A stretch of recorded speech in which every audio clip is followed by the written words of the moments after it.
Hello everyone, मैं हूं सुजीत शुक्ला। स्वागत करता हूं आप सबका आपके अपने channel UPSC insights by Sujeet में। अगर आपने चैनल को अभी तक सब्सक्राइब नहीं किया तो प्लीज़ चैनल को सब्सक्राइब कीजिए। अगर आपको रिजल्ट लगते हैं तो प्लीज़ इन्हें शेयर कीजिएगा।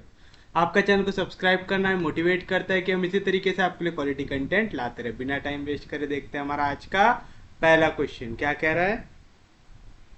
Prove that prove that x square plus y square plus z square minus y z minus z x minus x Y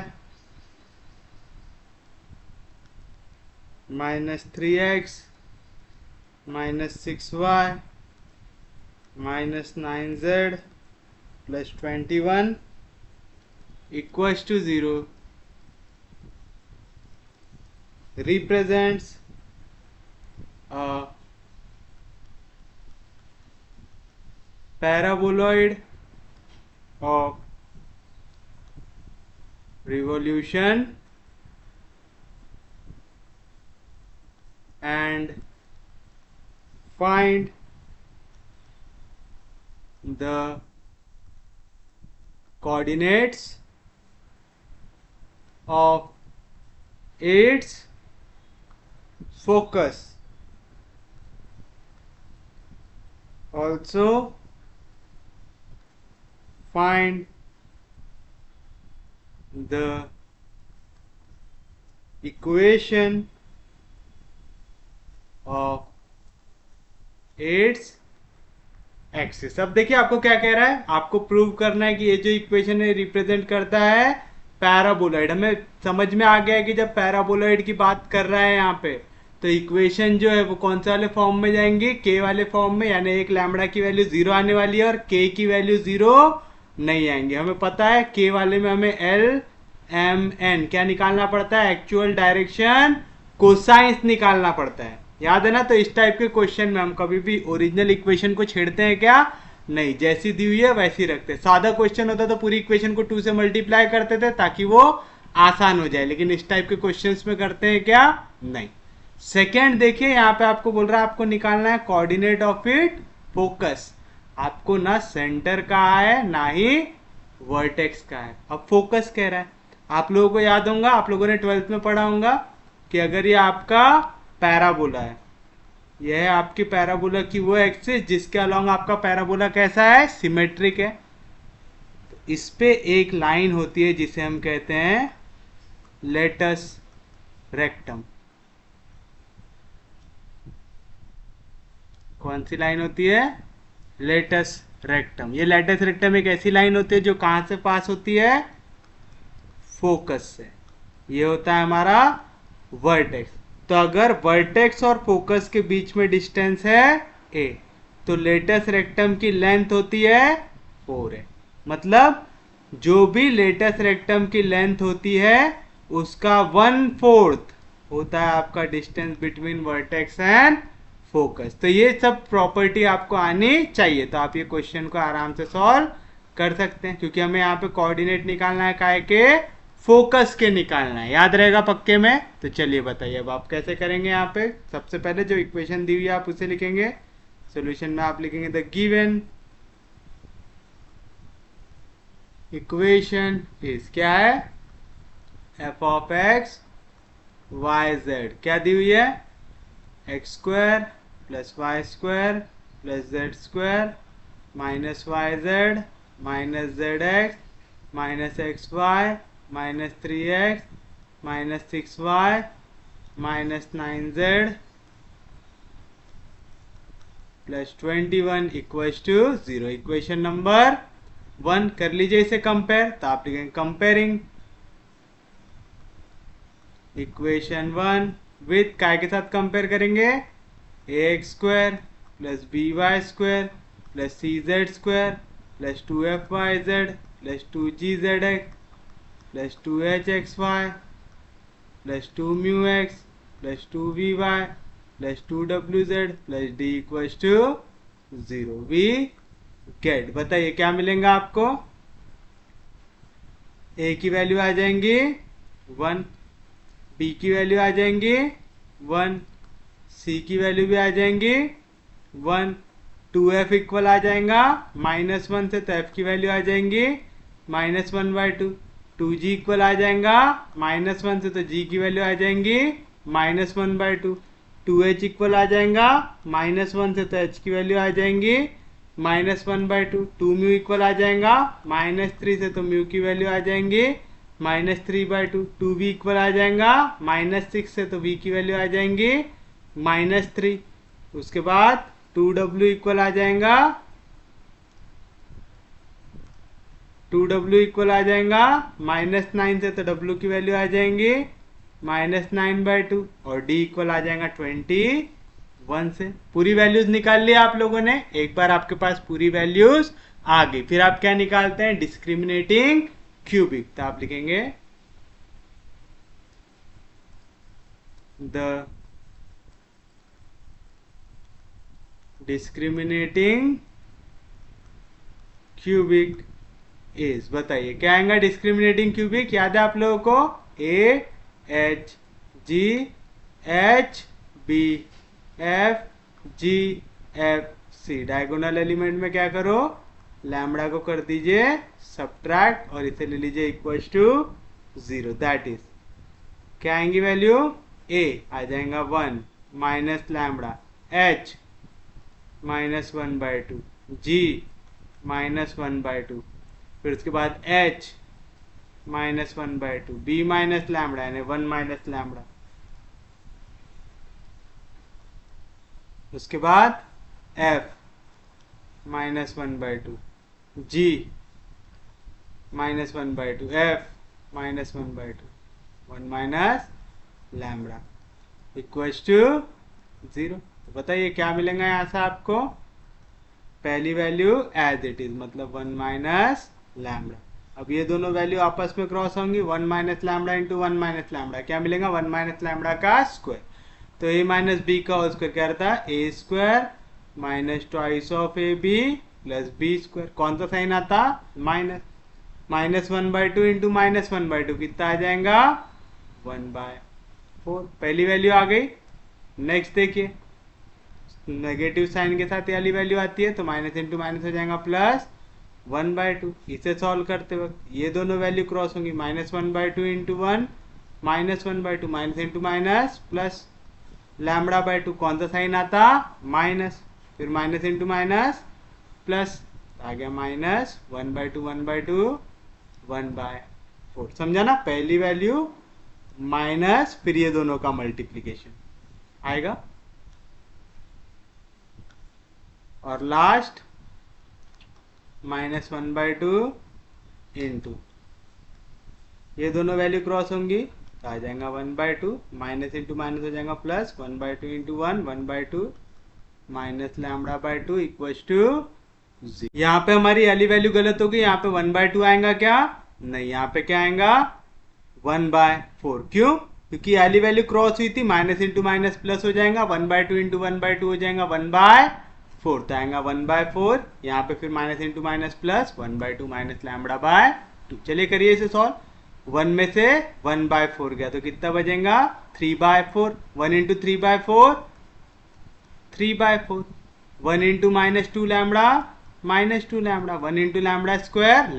अब माइनस लैम्बडा जाएगा अंदर तो -3/4 lambda, minus into minus plus 2 lambda square plus into minus minus lambda cube आएगा ऐसा। अब यहाँ पे -1/2 -1/4, इसे मल्टीप्लाई एंड डिवाइड बाय अगर 2 कर दूं तो यहाँ पे आ जाएगा 4, तो 2 -2 -1 कितना आएगा -3/4, तो प्लस इंटू माइनस माइनस, 3 1 जार 3, 4 2 जार 8, प्लस लैम्बडा 1 जार लैम्बडा, 2 2 जार 4 आएगा ऐसा।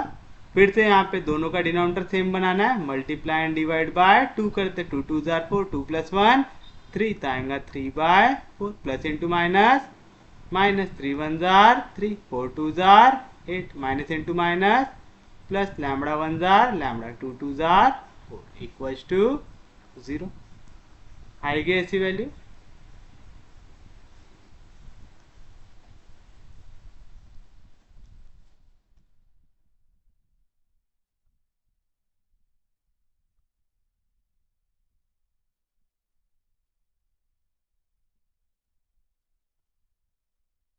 तो बताइए क्या मिलेगा आपको। पहले लैम्बडा का क्यूब सॉल्व करते हैं, तो आएगा माइनस लैम्बडा का क्यूब। अब लैम्बडा स्क्वायर देखिए, यहाँ पे lambda square plus 2 lambda square, तो आ जाएगा 3 लैम्बडा स्क्वायर। स्क्वायर में भी कोई टर्म नहीं बची ना अब हमारी।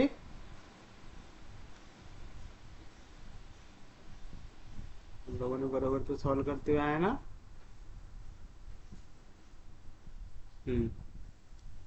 उसके बाद लैम्बडा वाली टर्म देखिए, लैम्बडा बाय 4 लैम्बडा बाय 4, तो आ जाएगा 2 लैम्बडा बाय 4, मतलब लैम्बडा बाय 2। वैसे यहाँ पे 3 लैम्बडा बाय 4 भी है, जाएगा 2 lambda by 4 minus 3 by 4 lambda, और यहाँ पे माइनस 2 लैम्बडा। इसके भी डिवीजन में अगर 4 लाना चाहूँ तो आ जाएगा माइनस 8 लैम्बडा बाय 4, तो आ जाएगा माइनस 11 प्लस 2 हो जाएगा -9 लैम्बडा बाय 4। अब कांस्टेंट वैल्यू देखो, -3/8 -3/8 हो जाएगा -6/8, मतलब -3/4, -3/4 प्लस 3/4 कैंसिल, तो आ जाएगा इक्वल्स टू 0। आएगा ऐसा। अब मैं क्या कर सकता है यहाँ से, पहला तो माइनस साइन बाहर निकाल लेता हूँ, लैम्बडा बाहर निकाल लेता हूँ, डिवीजन से 4 भी निकाल सकता हूँ अगर मैं चाहूँ तो, या तो फिर ऐसा भी रख सकता हूँ, अगर मैं सिर्फ माइनस लैम्बडा को बाहर निकालता हूँ अंदर क्या बचेगा, लैम्बडा का स्क्वायर माइनस 3 लैम्बडा, यहाँ से लैम्बडा बाहर निकल गया तो बचेगा -3/4, 9/4 मैं लिख सकता हूँ 3/2 का स्क्वायर इक्वल्स टू 0। क्यों लिखा हूं ऐसा, अब आपको समझ में आ गया होगा। ये कौन से फॉर्म में आ गया, A square minus twice of A B plus B square, आया क्या, A square minus twice of A B plus B square आ रहा है इस फॉर्म में। यहाँ पे टू कैंसिल, तो -3 लैम्बडा आ रहा है बीच में।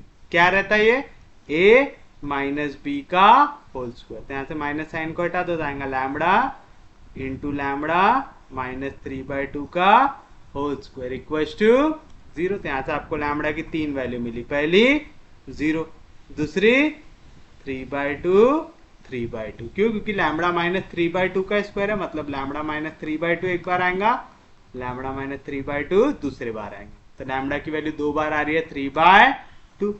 जब भी 2 बार इक्वल वैल्यू आती है तो क्या बनता है, सरफेस ऑफ रेवोल्यूशन बनता है, बनाना है। और आपको यहाँ पे क्या बनाना था, पैराबोलॉइड ऑफ रेवोल्यूशन, तो आप लिखेंगे एज 2 रूट्स ऑफ लैम्बडा, या तो 2 values of lambda are same, therefore the given surface therefore the given surface is a surface of revolution।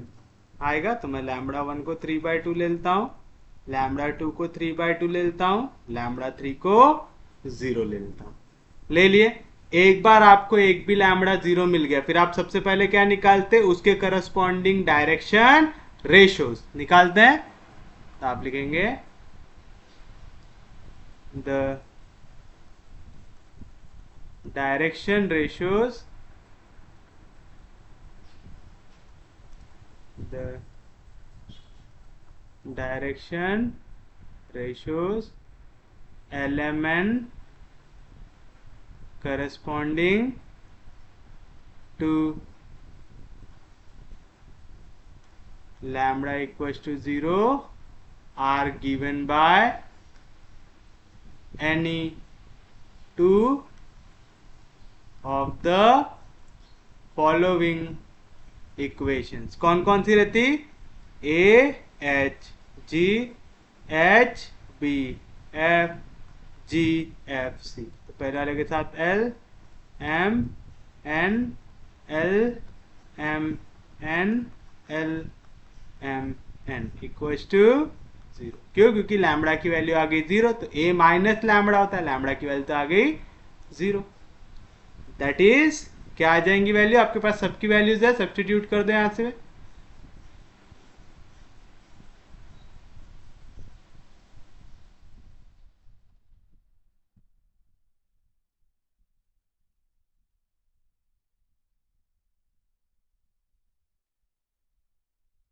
ए की वैल्यू है 1, तो आ जाएगा एल प्लस एच एम, ये सब -1/2 है, तो आ जाएगा -m/2 -n/2 इक्वल्स टू 0।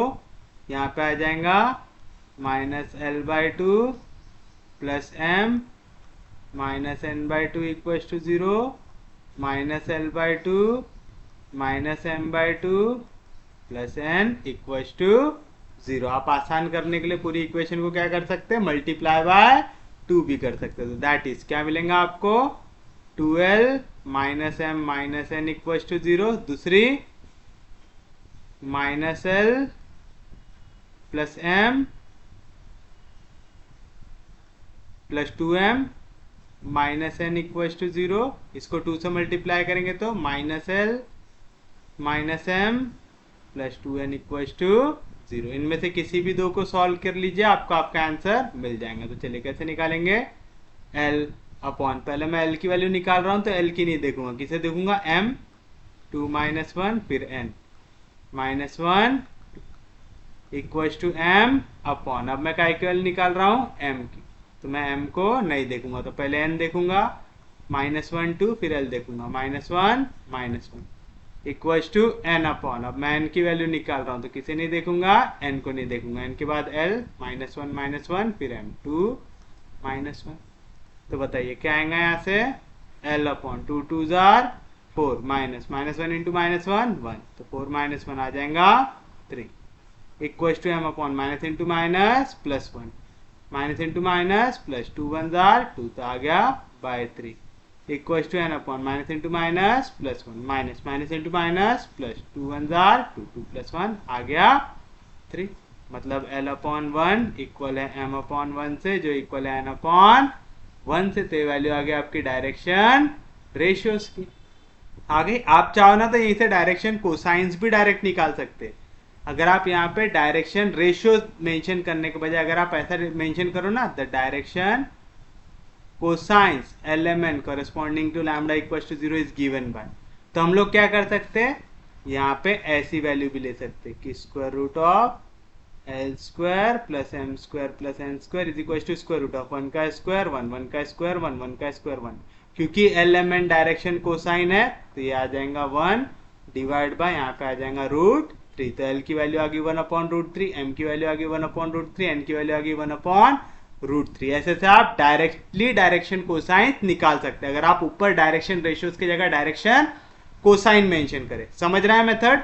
मैं अगर लिखूं the direction cosine lmn corresponding to lambda equals to 0 is given by this equation, ये निकाले आपने l अपॉन 1, ये इक्वल है m अपॉन 1 से, इक्वल है n अपॉन 1 से। मैं थ्योरम ऑन इक्वल रेशियो लगा सकता, मतलब जो ऑपरेशन मैं न्यूमरेटर में परफॉर्म करूंगा वही डिनोमिनेटर में होगा। तो मैंने क्या किया, न्यूमरेटर का स्क्वायर किया, तो नीचे डिनोमिनेटर का भी स्क्वायर हो गया। सेकेंड वैल्यू को ऐड किया, थर्ड वैल्यू को भी स्क्वायर करके ऐड किया, तो सेम चीज नीचे हो जाएगा।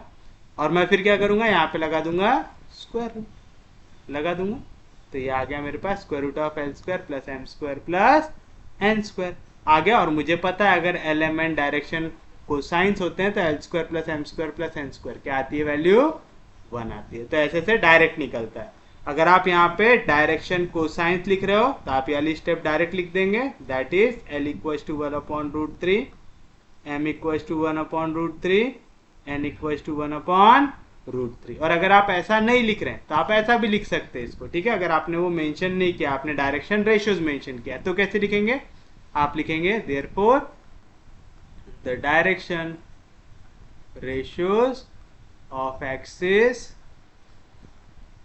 Corresponding to lambda equals to 0 are क्या आए थे हमारे 1 1 1 आए थे, तब मैं डायरेक्शन को साइन लिखा लूंगा, therefore the direction cosines of axis corresponding to lambda equals to 0 are कैसे निकालते, a upon under root of a square plus B square plus c square 3, b upon under root of a square plus B square plus c square, c upon under root of a square plus B square plus c square. दोनों से answer same आता, कोई दिक्कत नहीं आता, सबको समझ में आ गया। तो आपको एल एम एन की वैल्यू मिल गई।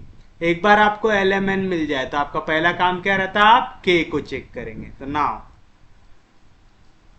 K की वैल्यू क्या रहती, UL plus VM plus WN रहती। LMN तो 1/√3 आया है। बाकी वैल्यूज देख लो।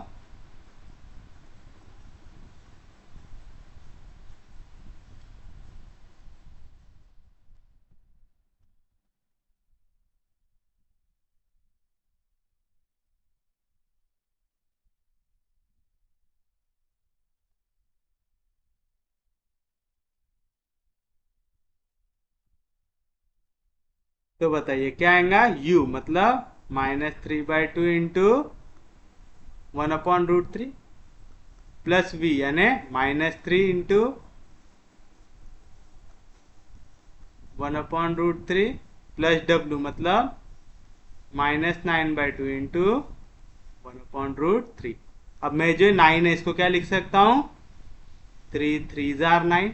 क्यों, √3 और 3 में का एक √3 कैंसिल, √3 और 3 में का एक √3 कैंसिल। तो क्या ही वैल्यू यहाँ से -√3/2 -√3, यहाँ पे √3 और एक 3 में का √3 कैंसिल, तो -3√3 आएगा। किसी को कोई दिक्कत नहीं। कौन सा साइन है, माइनस। अब आप एक चीज देखिए, हम सबका डिनोमिनेटर सेम बना सकते, क्या बना सकते, बस मुझे क्या कर देना है, मल्टीप्लाई एंड डिवाइड बाय 2 कर देना है बीच वाली वैल्यू में। तो क्या मिलेगा, सबके डिवीजन में आ गया 2, सब है नेगेटिव साइन में। तो -√3 -2√3 -3√3 कितना हो जाएगा, 6√3। तो 2 3 6 आएगा, -3√3 वाली वैल्यू 0 है क्या, नहीं, which is not equal to 0। अगर k की वैल्यू कभी भी 0 ना आए तो आप डायरेक्ट रेड्यूस इक्वेशन लिख सकते हैं। तो आप लिखेंगे therefore the required reduced equation is, क्या रहती, λ1x² plus λ2y² plus 2kz equals to 0। हमारे पास λ1 λ2 की वैल्यू है 3/2, दोनों के दोनों 3/2 है, तो आ जाएगा 3/2 x² प्लस 3/2 y²। यहाँ पे माइनस है तो आएगा +2 इंटू -3√3z इक्वल्स टू 0। यहाँ से मैं 3/2 को कॉमन ले सकता, तो आएगा x² प्लस y²। यहाँ पे वाली वैल्यू नेगेटिव में उधर जाएगा तो पॉजिटिव में, 3 2 6√3z आएगी ऐसी वैल्यू। तो बताइए क्या मिलेगा आपको, यहाँ पे वैल्यू मल्टीप्लीकेशन में उधर जाएंगी तो डिवीजन में, तो आएगा x² plus y² equals to 6√3z। यहाँ पे 2 डिवीजन में इधर जाएगा तो मल्टीप्लीकेशन में, यहाँ पे 3 मल्टीप्लीकेशन में इधर जाएगा तो डिवीजन में, 3 2 6। तो क्या आया, x² plus y² equals to 2 2 4√3z आया। इक्वेशन एक ही दी है हम लोगों ने, तो आ जाएंगे हमारे लिए इक्वेशन नंबर 2। ये क्या रिप्रेजेंट कर रहा है, एक पैराबोलॉइड, और साथ साथ यहाँ पे दो कोएफिशिएंट कैसे हैं, सेम है। दिख रहा है ये सब आपको, बताइए आप क्या लिखेंगे इसे, विच represents a paraboloid of revolution.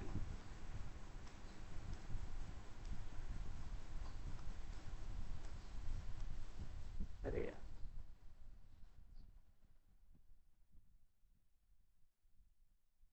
जैसी लैंग्वेज वो यूज करने की कोशिश करता है ना, सेम आप करने की कोशिश कीजिए, विच रिप्रेजेंट्स पैराबोलॉइड ऑफ रेवोल्यूशन। यहाँ पे दोनों का साइन सेम है, तो कौन सा हो गया ये, एलिप्टिक वाला। याद है ना, अगर अपोजिट साइन होता तो हाइपरबोलिक पैराबोलॉइड होता, याद है पक्के में। अभी तक आपका काम खत्म हुआ क्या, नहीं।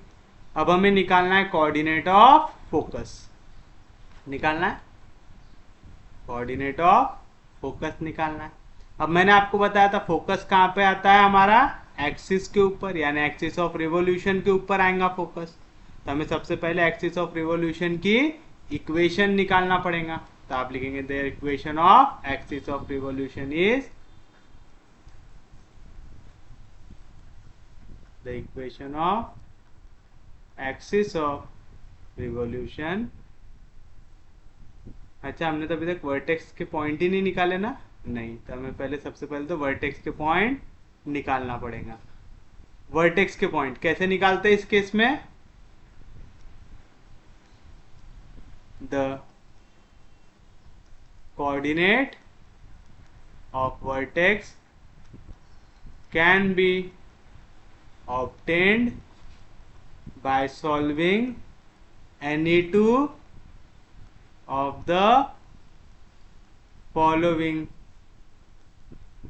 equations। कौन सी दो इक्वेशंस याद है?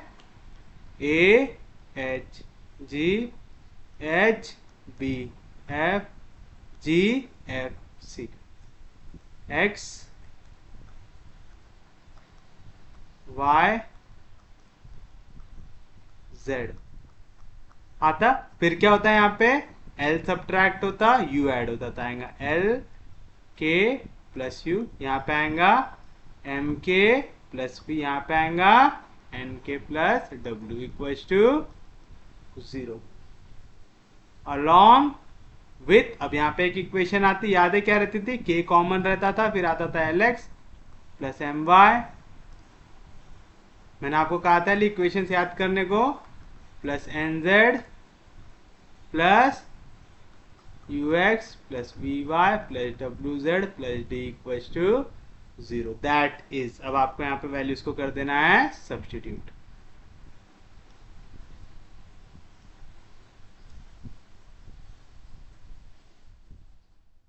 इस टाइप के क्वेश्चंस में ना कैलकुलेशन इतना ज़्यादा बड़ा होता है कि थोड़ा टाइम लग जाता है।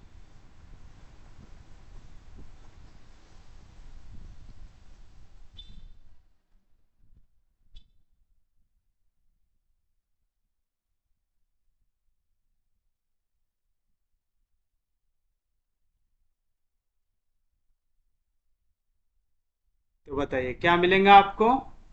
पहला है ए एक्स यानी 1 इंटू एक्स, फिर एच यानी आएगा माइनस वाई बाई टू, फिर जी जेड यानी आएगा minus Z by two, minus L के आएगा माइनस एल की वैल्यू शायद 1/√3 आई थी ना हमारी।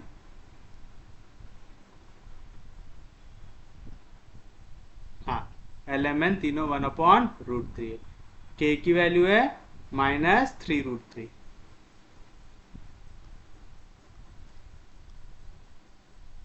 प्लस यू, यू की वैल्यू है -3/2 इक्वल्स टू 0।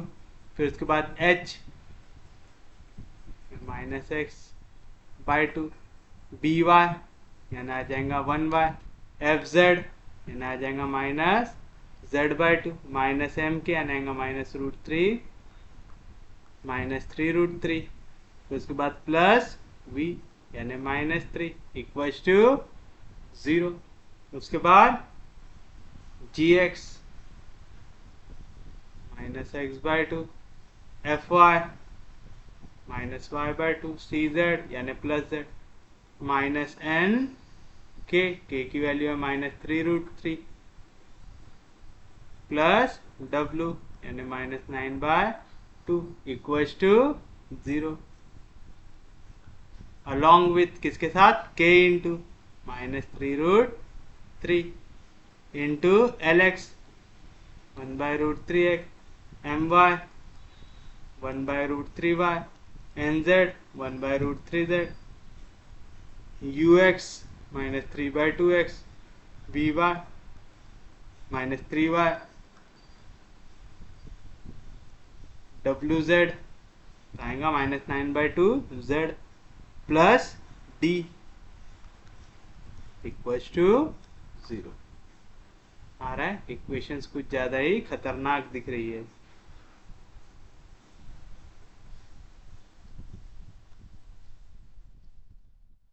पहले तो यहाँ पे जो कट रहा है उसको काट लेते हैं। √3 कैंसल, √3 कैंसल, √3 कैंसल। बहुत सारों के डिवीजन में 2 दिख रहा है तो आसान करने के लिए मल्टीप्लाई बाय 2 भी कर लेते हैं ताकि इक्वेशन थोड़ी आसान हो जाए। तो आ जाएगा 2 into x 2x, -2 cancel, 2 cancel, minus into minus plus 3 2 जार 6, -2 कैंसल, तो आ जाएगा 3। इक्वल टू 0, यहाँ पे भी 2 कैंसिल जाएगा, minus x plus 2y minus Z minus into minus plus three minus three cancel, तो आ जाएगा इक्वल टू 0, मल्टीप्लाई बाय 2 करेंगे तो minus 2x minus 2y। Okay, अच्छा हुआ। डिवीजन का 2 मल्टीप्लीकेशन का 2 कैंसिल, तो यहाँ पे आएगा minus x minus Y plus 2z minus into minus हो जाएगा प्लस 3, 3 2 जार 6, तो उसके बाद माइनस डिवीजन और मल्टीप्लीकेशन का 2 कैंसिल, तो 9 इक्वल टू 0। यहाँ से पूरे से √3 बाहर निकलेगा और √3 हो जाएगा कैंसिल। यहाँ पे भी हमें डिवीजन में 2 दिख रहा है, तो आसान करने को मल्टीप्लाई बाय 2 कर लेते, तो अंदर जाएगा 3 2 जार 6, आएगा minus 6x minus 6y minus 6z minus 3x minus 6y minus 9z plus 42 equal to 0। यहाँ पे लिखेंगे अलॉन्ग विथ, आएगा।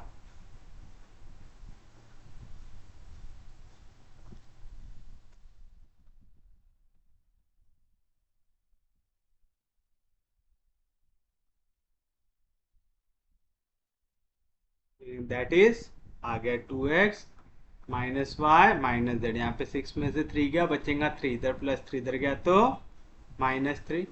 यहाँ पे माइनस साइन से मल्टीप्लाई कर सकते, तो आएगा x minus 2y plus Z equal to 0। यहाँ पे आपके पास minus x minus Y plus 2z, 6 में से 9 गया, माइनस 3 इधर जाएगा प्लस 3, अलॉन्ग विथ यहाँ से आएगा minus 6 minus 3 minus 9 minus 6 minus 6 minus 12 minus 6 minus 9 minus 15 आएगा, और यहाँ पे प्लस 42 इक्वल टू 0। अगर मैं इसे माइनस 3 से डिवाइड कर दूँ, कि ये भी 3 से डिवाइड होगा, सब 3 से, तो माइनस 3 से डिवाइड करेंगे तो आएगा 3x प्लस 3 4 जार 3 5 जार, और ये आएगा 3 1 जार 3 3 4 जार 12 आएगा। यहाँ पे प्लस 14 उधर जाएगा तो माइनस 14। बस अब इनमें से किसी भी इक्वेशन को सॉल्व कर लो, पहले वाली 3 में से कोई भी दो। अच्छा, यहाँ पे हमारा क्या आएगा, माइनस 14 आएगा क्या, नहीं, क्या आएगा यहाँ पे प्लस 14 आएगा। क्यों, यहाँ पे वाली वैल्यू अगर प्लस में इधर जाएंगी माइनस में, फिर जब साइन चेंज करेंगे तो सबका साइन सेम आना चाहिए, तो यहाँ पे प्लस 14 आना चाहिए। अगर एक भी इक्वेशन ऐसी हमारी गलत हो गई तो फिर हमारा आंसर गलत आता है, तो प्लीज थोड़ा सा इक्वेशन बनाते वक्त ख्याल रखिएगा, नहीं तो पूरी मेहनत आपकी बेकार हो जाएंगी। तो चलिए अब इनमें से किसी भी इक्वेशन को सॉल्व कर लीजिए। मैं ले लेता हूं आखिरी के 3, तो आप लिखेंगे from equation b c and d. याद है कैसे सॉल्व करते थे हम इक्वेशंस को, हम सबसे पहले वैल्यू निकालेंगे x की, तो आ जाएगा x अपॉन, आप क्योंकि x की वैल्यू निकाल रहे, तो आप x के कोएफिशिएंट की जगह कांस्टेंट रखेंगे, तो आएगा 0 3 माइनस 14।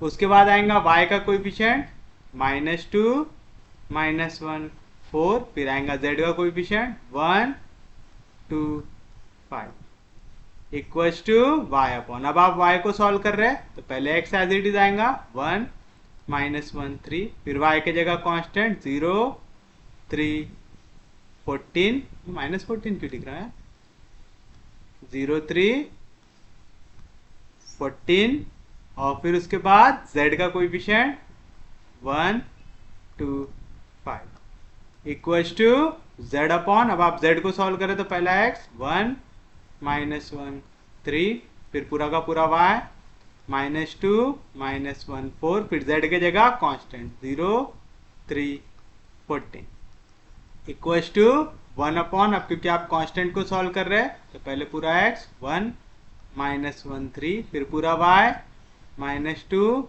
-1 4, फिर पूरा z 1 2 5 आएगा। चलिए अब इसे सॉल्व कर लेते हैं, आसान है, तो आएगा x अपॉन, पहले तो वैल्यू 0 है तो 0 वाले को सॉल्व करना पड़ता है क्या, नहीं, उसका आंसर आता है 0। फिर दूसरी वैल्यू माइनस साइन के साथ आता तो माइनस इंटू माइनस आ जाएगा +2। अब थोड़ा डायरेक्ट करते हैं, 5 3 जार 15, माइनस 14 टू जार 28। क्या कर रहा हूं समझ रहा है ना आपको? क्रॉस करते हैं। अब ये जैसे -2 के लिए सॉल्व करें तो 5 3 जार 15 माइनस 14 टू जार 28। अब बिना लाइन ड्रॉ करे करता हूं ताकि थोड़ा सा जल्दी हो। फिर उसके बाद आएगा +1 इंटू 1 को छोड़ो तो क्या आएगा 4 3 जार 12, माइनस साइन आता, माइनस इंटू माइनस हो जाएगा प्लस, 14 1 जार 14, तो x निपट गया। इक्वल टू y अपॉन आएगा 1 इंटू 5 3 जार 15 माइनस 14 2 जार 28 minus 0 plus 1 into minus 14 minus 3 3 जार 9 equal to z upon 1 into minus 14 minus 4 3 जार 12 minus into minus plus 2 minus 14 minus 3 3 जार 9। आखिरी वैल्यू 0 से मल्टीप्लाई होंगे, निकालने की जरूरत है क्या?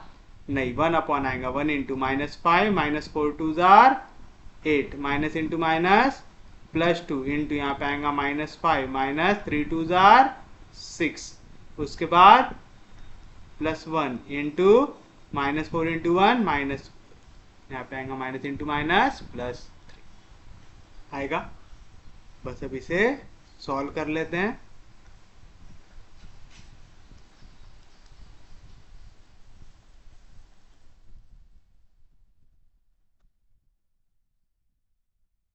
तो बताइए यहाँ पे क्या मिलेगा? 15 में से 28 गया तो बचेगा -13, बचेगा 13 2 जार -26, और यहाँ पे आएगा 12 प्लस 14 तो आ रहा है +26, -26 प्लस 26 कैंसल, तो x की वैल्यू आ रही है, तो x आ गया आपके पास 0। अब बारी है y की, तो आएगा y अपॉन यहाँ पे आ जाएगा 15 माइनस 28 तो आ गया -13 माइनस 14 -9 आ जाएगा -23 आएगा। तो कितना आएगा यहाँ पे 6 3 आएगा -36 equal to z upon same चीज कीजिए तो यहाँ पे आ जाएगा -26 माइनस यहाँ पे आ जाएगा 23 46, यहाँ पे आ जाएगा 12 carry 1 7 minus 72 equal to 1 upon यहाँ पे आ जाएगा -13 -22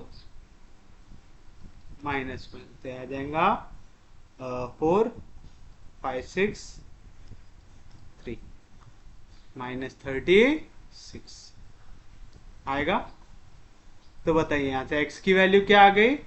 x के डिवीजन में है 0, तो 0 इंटू कोई भी वैल्यू आ जाएगा 0। y की वैल्यू क्या आएंगी? -36 -36 कैंसिल, तो वहां आ गया 1। z की value minus minus cancel, 36 2 jar 72, तो क्या है कोऑर्डिनेट ऑफ वर्टाइसेस 0 1 2, तो आप लिखेंगे therefore the coordinate of vertices are 0 1 2। अब आपकी जो एक्सिस है वो ये वर्टेक्स से पास होती है, आपको उसके डायरेक्शन कोसाइंस पता है 1/√3 1/√3 1/√3, तो आप उसकी इक्वेशन आराम से लिख सकते हैं।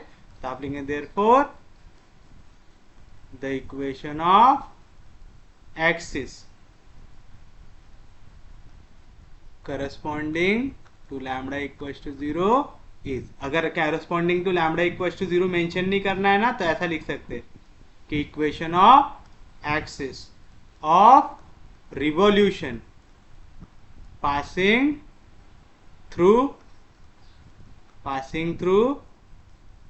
vertex 0 1 2 and having direction cosines 1/√3 1/√3 1/√3 is. अब मैं यहाँ पे डायरेक्शन कोसाइन क्यों ले रहा हूं? क्योंकि मुझे फोकस निकालना है। अगर फोकस नहीं निकालना रहता तो मैं डायरेक्शन रेशियो ले लेता था, क्योंकि हम जब भी डायरेक्शन कोसाइन लेते तो हम एग्जैक्ट डिस्टेंस पे वैल्यूज को फाइंड आउट कर सकते हैं। तो क्या आएगा x minus x1 upon L1 equal to y minus y1 upon M1 equal to z minus z1 upon N1 आएगा। इसको मैं लेता हूं इक्वल टू r से, इसे आ जाएगा इक्वेशन नंबर शायद 3 आएगा, है ना?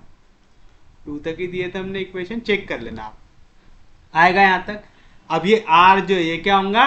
एक्चुअल डिस्टेंस होगा ऑफ एनी पॉइंट होगा, क्योंकि यहाँ पे आपने लिया डायरेक्शन कोसाइन। दैट इज, मैं इसका फाइनल आंसर भी लिख सकता हूँ x upon 1 equal to y minus 1 upon 1 equal to z minus 2/1, that is x equal to minus y minus 1 equal to z minus 2। ये हो गया आपकी इक्वेशन ऑफ एक्सिस सादे फॉर्म में। किसके फॉर्म में हो गया? डायरेक्शन रेशियोज के फॉर्म में, जहाँ पे हमने ऐसा डिवीजन पे वैल्यूज नहीं लिखे हुए। समझा? तो डिवीजन में डायरेक्शन कोसाइंस क्यों लिखे? ताकि हम लेटेस्ट रेक्टम से इसको कंपेयर करके आंसर निकाल सके। समझा पक्के में? तो ये हो गया आपके लिए original equation of axis which is the required equation of axis of revolution. आ गया? अब हम निकालते हैं लेटेस्ट रेक्टम वाली वैल्यू यूज करके। अब याद रखना लेंथ ऑफ लेटेस्ट रेक्टम क्या रहेंगी आपकी? ये इक्वेशन देखो जो आपने पैराबोलॉइड की बनवाए थे, ये बनाए थे, तो यहाँ पे देखिए z के साथ क्या आ रहा है? 4√3। तो आप लेंथ ऑफ लेटेस्ट रेक्टम कितना दिया हुआ है आपको? 4√3 दिया हुआ है। तो आप लिखेंगे from equation number 2 the length of latest rectum is 4√3 and we know that the latest rectum passes through focus आएगा and length of latest rectum is 4 times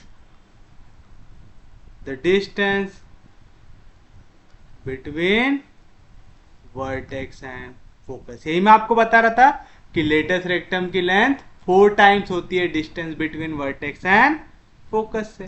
तो आप लिखेंगे therefore distance between vertex and focus, ये आ जाएगा 1/4 times length of latest rectum. 4 cancel, तो आ जाएगा √3। समझाना क्या कह रहा हूं कि अगर यह है आपका पैराबोलॉइड, यह है आपका लेटेस्ट रेक्टम, मैं कह रहा हूं ये लेटेस्ट रेक्टम की लेंथ है 4a, तो ये इससे यहां तक का डिस्टेंस कितना आ जाएगा? a, वर्टेक्स से लेके फोकस तक का डिस्टेंस, क्योंकि जो भी वर्टेक्स से लेके फोकस तक का डिस्टेंस है उसकी 4 टाइम्स वैल्यू क्या आती है? Length of latest rectum. तो यहाँ पे 4 ऑलरेडी आपको दिख रहा है, तो लेंथ ऑफ लेटेस्ट रेक्टम कितनी आएंगी आपकी? 4√3। तो डिस्टेंस कितना आएगा? √3 आएगा। समझाना कैसे? क्योंकि अगर मैं बोल रहा हूँ distance between vertex and focus, चलो मैं आपको ऐसा समझा देता हूँ। हमें दिया हुआ है लेंथ ऑफ लेटेस्ट रेक्टम, ये 4 times distance between vertex and focus. तो distance between vertex and focus क्या आ जाएगा? 1/4 times length of latest rectum. अब तो आराम से निकाल सकते हैं। अब इसमें किसी को भी कोई दिक्कत होनी नहीं चाहिए। यहां तक सबको समझ में आया? 1 मिनट रुकिए, मैं लैपटॉप चार्जिंग पे लगा दूं। यहां तक समझ में आ गया? तो हमें जो डिस्टेंस लेना है वर्टेक्स से वो कितना लेना है? √3। और हमको पता है कि हमने ये इक्वेशन निकाल के रखा है, तो बस हम अगर r के जगह डाल देंगे √3 तो मुझे मिल जाएगा कोऑर्डिनेट ऑफ एनी पॉइंट। तो आप लिखेंगे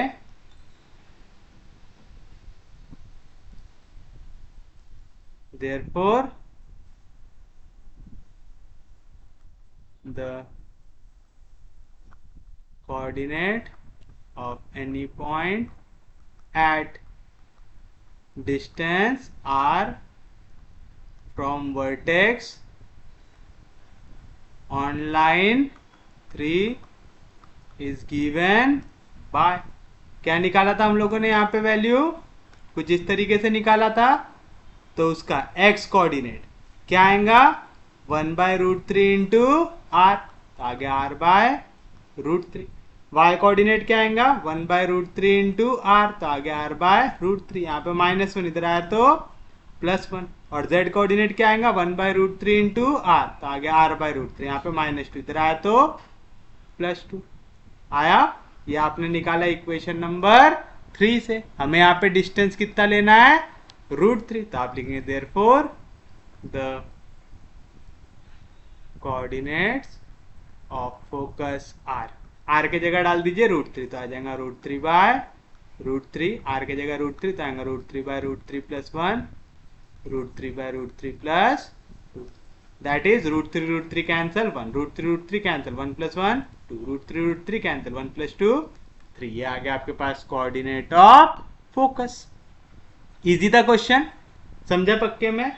ये क्वेश्चंस में सबसे हार्ड चीज कुछ होती है ना, तो वो होता है कैलकुलेशन, क्योंकि अगर एक साइन भी गलत हो गया ना कहीं पे गलती से, तो बहुत तकलीफ देता है।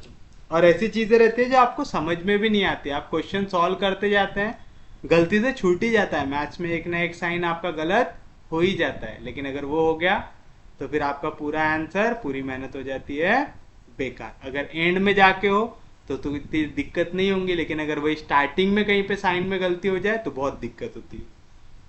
चलिए अब हम देखते हैं हमारा नेक्स्ट क्वेश्चन जो है reduce 3z² - 6yz - 6zx - 7x - 5y - 6z + 3 = 0 to standard form and find the nature of surface represented by this equation. अब बताइए इसे कैसे सॉल्व करेंगे आप। सबसे पहले जो इक्वेशन दी हुई है उसे लिखेंगे आप, तो सॉल्यूशन में आप लिखेंगे द गिवन इक्वेशन इज क्या है 3z² - 6yz - 6zx - 7x - 5y - 6z + 3 = 0, equation number 1। इसको करो कंपेयर, तो आप लिखेंगे कंपेयरिंग इक्वेशन 1 विद किसके साथ ax² + by² + cz² + 2fyz + 2gzx + 2hxy + 2μx + 2vy + 2wz + d = 0। We get, बताइए a की वैल्यू क्या आएंगी 0, b की वैल्यू भी 0, c की वैल्यू 3, फिर yz वाली टर्म दिख रही है तो f की वैल्यू -6/2 यानी -3, g की वैल्यू -3, फिर h की वैल्यू, यहाँ पे xy की कोई भी टर्म दिख रही क्या नहीं, तो h भी आ गया 0, 2μx तो म्यू की वैल्यू आ गई -7/2, 2vy तो v की वैल्यू आ गई -5/2, 2wz तो w की वैल्यू आ गई -3, और फिर आता है d की वैल्यू आ गई 3। आ गए यहां तक। फिर आप क्या लिखते हैं डिस्क्रिमिनेटिंग क्यूबिक, तो आप लिखेंगे द डिस्क्रिमिनेटिंग क्यूबिक इज, कैसे लिखते हैं डिस्क्रिमिनेटिंग क्यूबिक, याद है सब लोगों को AHG HBF GFC, diagonal element में लैम्बडा हो जाता है सब्ट्रैक्ट इक्वल्स टू 0। तो बताइए क्या मिलेगा, a की वैल्यू 0 तो आएगा 0 - लैम्बडा h 0 g -3, उसके बाद h 0 b - lambda 0 - lambda f -3 g -3 f -3 c lambda तो आएगा 3 लैम्बडा इक्वल्स टू 0। सॉल्व कीजिए, पहली वैल्यू एज इट इज आती है, ये दोनों क्रॉस होंगे -3 × लैम्बडा -3 लैम्बडा -× प्लस लैम्बडा का स्क्वायर, फिर कौन सा साइन आता -3 × -3 प्लस आएगा।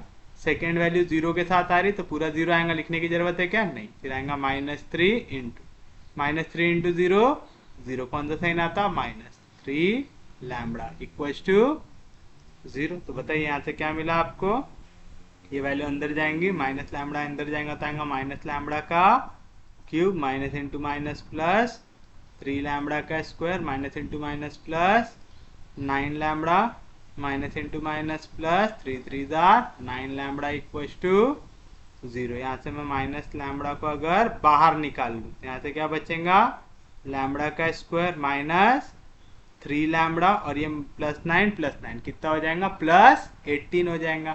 प्लस 18 लैम्बडा था, लैम्बडा बाहर निकल गया, साथ में माइनस साइन बाहर निकलता आ जाएगा, माइनस 18 इक्वल्स टू 0 आ गया, कोई दिक्कत नहीं। अब इसके फैक्टर बना सकते क्या हम, माइनस 18 के फैक्टर बनाए तो माइनस 6 इंटू 3 लिख सकता, minus 6 3 jar minus 18 minus 6 plus 3 हो जाएगा माइनस 3 होगा। तो यहाँ से मैं सिर्फ लैम्बडा लिखता हूँ क्योंकि माइनस साइन से मल्टीप्लाई करूंगा 0 को तो 0 ही रहेगा, कुछ चेंज होगा क्या, नहीं आएगा। Lambda lambda plus 3 lambda minus 6 equals to 0। तो यहाँ से लैम्बडा की वैल्यू आई 0 माइनस 3 6 आ गई। तो यहाँ पे 3 अलग अलग वैल्यूज आपको मिल रही है। तो मैं ले लेता हूँ लैम्बडा 1 ले लेता हूँ यहाँ पे माइनस 3, लैम्बडा 2 ले लेता हूँ 6, लैम्बडा 3 ले लेता हूँ 0। मिल गया यहाँ तक आप लोगों को। एक बार आपको लैम्बडा की वैल्यू मिल गई, उसके बाद आप क्या करते हैं, लैम्बडा इक्वल्स टू 0 से करस्पॉन्डिंग आप क्या निकालेंगे, एल एम एन की वैल्यू। तो आप लिखेंगे the direction ratios of axis corresponding to lambda equals to 0,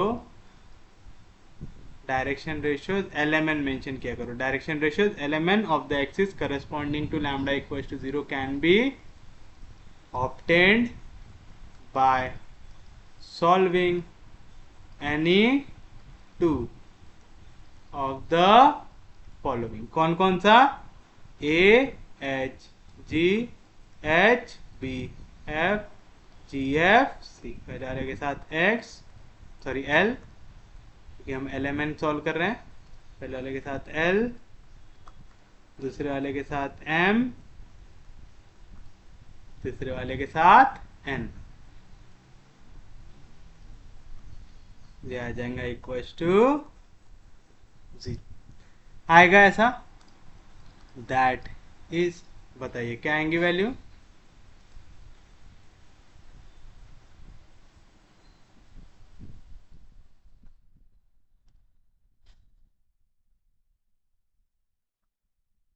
ए तो आ जाएगा 0 L, H M 0 M plus G N आएगा माइनस 3 एन इक्वल्स टू 0। दूसरा H L 0 L, B M 0 M, F N minus 3 N equals to 0, G L minus 3 L, F M minus 3 M, C N 3 N equals to 0। That is मैं इसे लिख सकता हूँ L plus M minus N equals to 0, लिख सकता हूँ ऐसा। किसी को कोई दिक्कत नहीं, कोई डाउट नहीं, कैसे निकाले इसे समझा ना सबको। तो यहां से तो आपको वैल्यूज डायरेक्ट ही दिख रही है,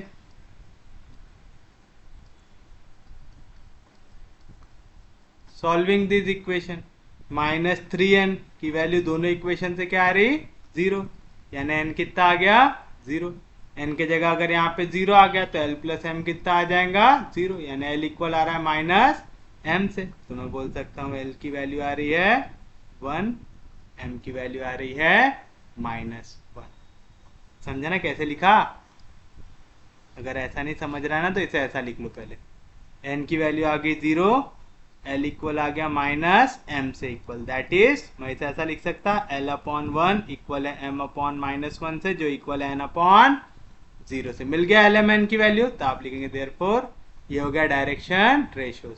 आप चाहो तो डायरेक्शन कोसाइन डायरेक्ट निकाल सकते, कैसे, अगर मैं यहाँ पे डायरेक्शन रेशियो की जगह लिख दूं direction cosine, the direction cosines l m n of the axis corresponding to, तो यहाँ पे क्या करेंगे, डायरेक्टली आप स्क्वायर रूट ले लेंगे l square plus M square plus N square का, तो नीचे हो जाएगा स्क्वायर रूट ऑफ 1 का स्क्वायर 1 माइनस 1 का भी स्क्वायर 1, तो यहाँ पे वैल्यू आ जाएंगी 1 अपॉन रूट 2। तो दैट इज यहाँ से एल की वैल्यू आ गई 1 अपॉन रूट 2, एम की वैल्यू आ गई माइनस 1 अपॉन रूट 2, एन की वैल्यू आ गई 0। जो लोग यहाँ पे डायरेक्शन कोसाइन वाली मेथड नहीं पसंद जिनको, वो क्या लिखेंगे, ये लाइन लिखे आपने, एल एम एन निकाले तो आप लिखेंगे देयरफॉर, आपको दोनों में से एक ही लिखना है, मैं दोनों लिख रहा था आप भी दोनों लिखेंगे क्या, नहीं मैं आपको दोनों मेथड बता रहा हूं, तो आप लिखेंगे therefore the direction ratios of axis corresponding to lambda equals to 0 r क्या आएगा 1 -1 0, therefore their direction cosines r, या तो therefore its direction cosine r लिखो, its ज्यादा अच्छा लगेगा, therefore its direction cosine r क्या आएगा 1/√2 -1/√2 0, क्यों आता है a upon square root of a square plus B square plus c square, b upon square root of a square plus B square plus c square, c upon square root of a square plus B square plus c square. तो आपको दोनों में से जो भी method आसान लगती वो लिखना, या तो ये वाली या तो ये वाली, दोनों मत लिखना, समझा। तो आपके पास एक बार एल एम एन आ गया, आपका एक वैल्यू निकालते हैं, के की निकालते हैं, तो आप लिखेंगे देयरफॉर के जिसकी वैल्यू होती है u l plus v m plus डब्ल्यू एन, क्या आ जाएंगी वैल्यू आपके पास, यू वी डब्ल्यू की वैल्यू है क्या, यू है -7/2, वी है -5/2, डब्ल्यू है -3।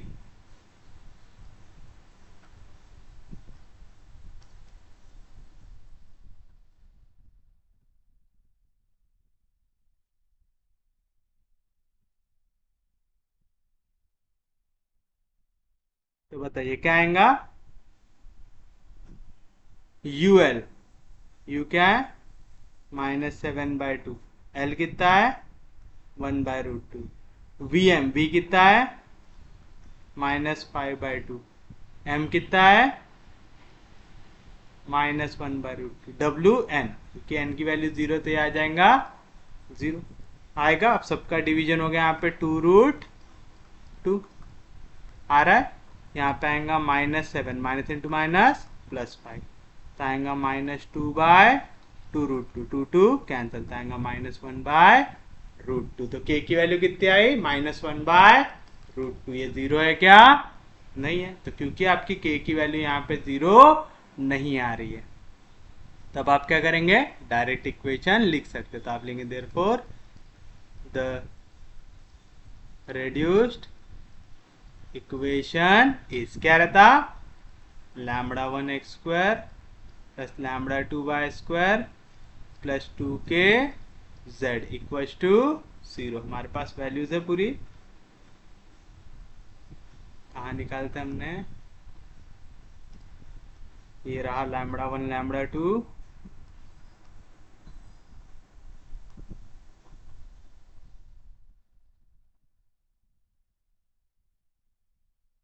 के भी हमने यहीं पे निकाला था, ये हमारी के की वैल्यू।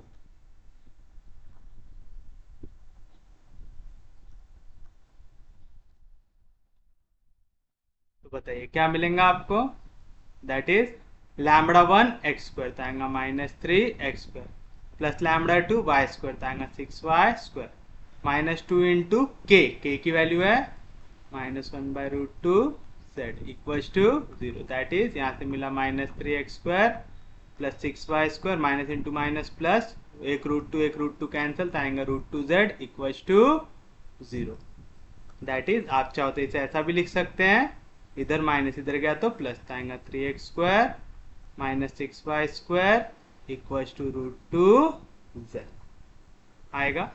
अब आप एक चीज ऑब्जर्व कीजिए, यहाँ पे z है, पैराबोलाइड बन रहा है, x² का साइन है प्लस, y² का साइन है माइनस, दोनों का साइन कैसा है अपोजिट, तो कौन सा पैराबोलाइड हुआ ये, हाइपरबोलिक पैराबोलाइड। तो आप लिखेंगे as sign of both x² and y² are different, therefore this equation represent hyperbolic paraboloid। आ गया, तो ये रहेगा आपके लिए आपका फाइनल आंसर। अब आपको क्या करना है, आपसे पूछा था reduce to standard form find the nature of surface represented by this equation, तो निकाल लिया आपने। और कुछ पूछा है क्या यहाँ पे, नहीं पूछा है, तो ये रहेगा हमारे लिए हमारा फाइनल आंसर। लेकिन हम लोग ऐसा करते हैं, एक्सिस की इक्वेशन आपके लिए देता हूँ होमवर्क कि आप एक्सिस की इक्वेशन भी निकाल लीजिए। तो ऐसा करते हैं, आज का लेक्चर यहीं तक रखते हैं। उम्मीद है आपको आज का लेक्चर समझ में आया होगा। अगर आपको लेक्चर समझ में आ रहे, यूजफुल लग रहे, तो प्लीज़ चैनल को सब्सक्राइब कीजिए, वीडियो को शेयर करते जाइए।